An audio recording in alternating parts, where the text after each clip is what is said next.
यह कहानी एक वफादार नौकर गोपाल की है जो अपने मालिक के प्रति निस्वार्थ भक्ति रखता है।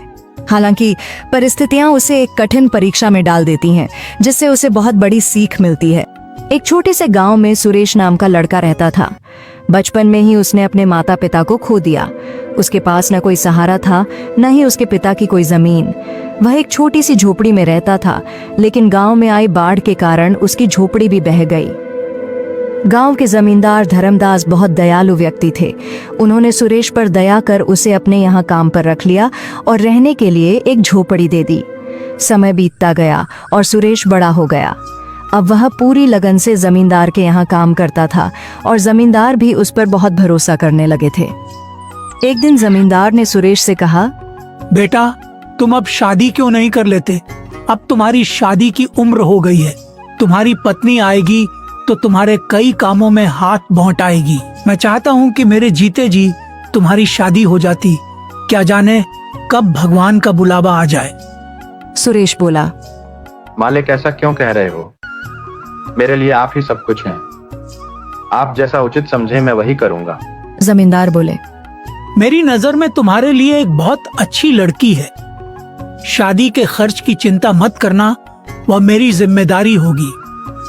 सुरेश झिझकते हुए बोला, जो भी आपका निर्णय होगा वह मेरे भले के लिए ही होगा।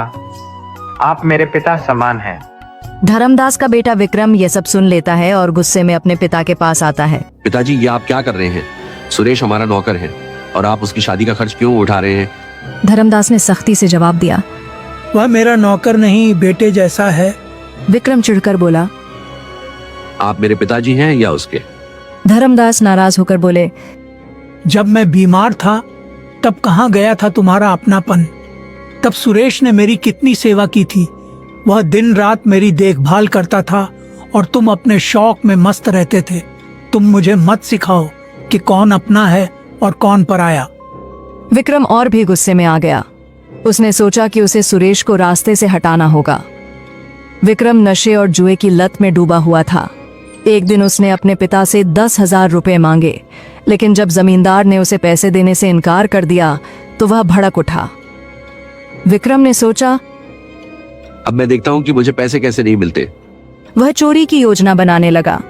अगले दिन जमींदार की तिजोरी से 20,000 रुपए गायब हो गए। पूरे घर में हड़कंप मच गया।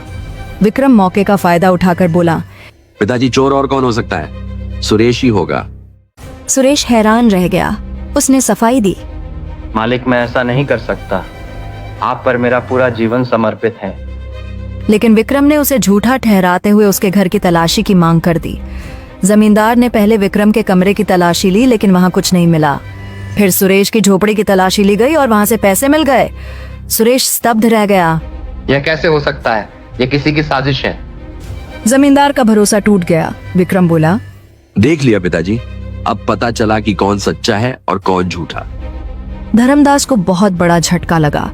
उन्होंने सुरेश की तरफ देखा, लेकिन कुछ नहीं बोले। सुरेश रोते हुए बोला, मालिक, मैं निर्दोष हूँ। मैं आपके लिए जान दे सकता हूँ, पर चोरी नहीं कर सकता। धर्मदास ने गहरी सांस ली और कहा, मुझे अब कुछ नहीं कहना, तुम यहाँ से चले जाओ। सुरेश वहां से दुखी होकर चला गया। लेकिन गांव के एक बुजुर्ग ने यह सब देख लिया था।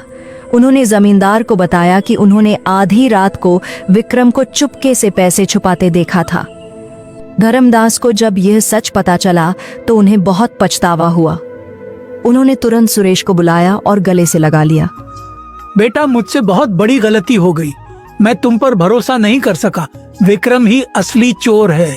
सुरेश की आंखों में आंसू थे, लेकिन उसने जमींदार से कहा, मालिक, आपको दोषी महसूस करने की जरूरत नहीं। आपके लिए तो मैं जान भी दे सकता हूँ। धर्मदास ने विक्रम को घर से निकाल दिया और उसे अपनी गलती सुधारने का आदेश दिया। विक्रम का झूठ उजागर हो चुका था। गांव के लोग जमींदार के फैसले की सराहना करने लगे। सुरेश को फिर से जमींदार ने अपने साथ रख लिया और उसे अपना उत्तराधिकारी बना लिया। इंसान की असली पहचान उसके कर्मों से होती है, न कि उसकी संपत्ति से।